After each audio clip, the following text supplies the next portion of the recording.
Hello again. I'm Ellen with the Enrichment Resource Center at WSWHE BOCES.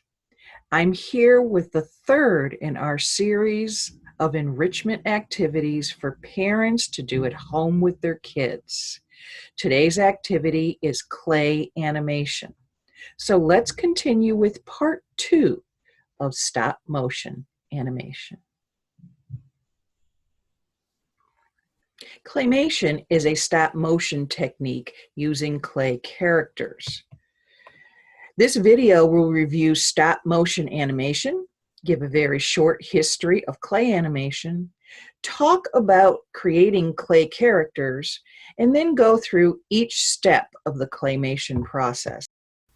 Now, let's have our lovable clay characters, Wallace and Gromit, take you on a fast trip through the history of clay animation, beginning in 1897 with the invention of plasticine and ending in 2020 when the clay animation movie The Missing Link won a Golden Globe Award for Best Animated Feature.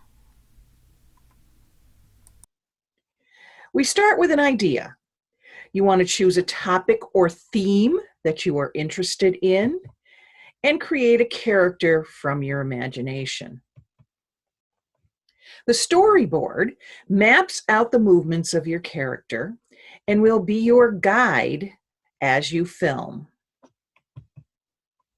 Your character should be colorful and large enough to manipulate when filming.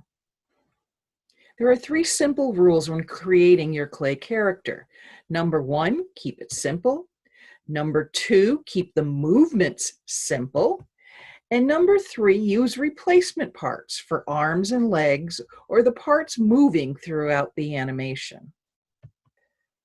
You will want to design a simple background that does not overpower your character. Then capture your images on a digital camera, an iPad, or a Chromebook. Remember to have very small incremental changes in motion between each image. This takes patience.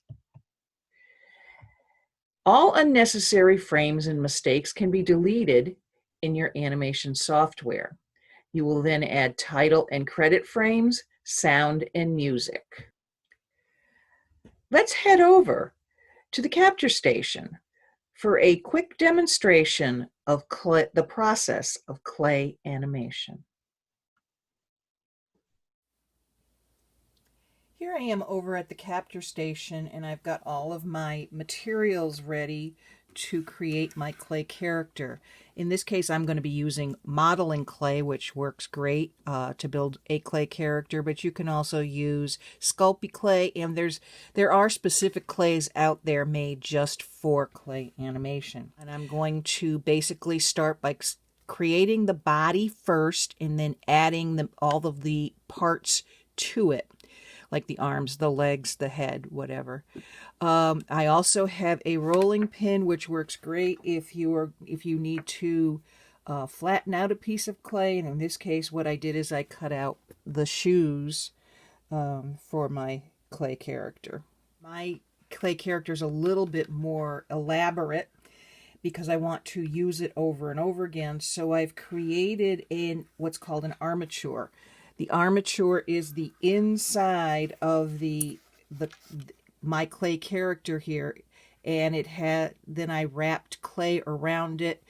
I also added clothes to it so that my legs can bend to show walking when they're walking, to make it more realistic. So my legs bend and also my arms bend. To film my animation, I use the Stop Motion Studio app on my iPad. I click on the plus sign to open a new filming template. I will then tap the red circle each time I want to add my pictures. My character will be moved in very small increments, and for each time I will adjust his legs to show walking. My iPad is securely fastened to the table. The only thing that moves between shots is my character.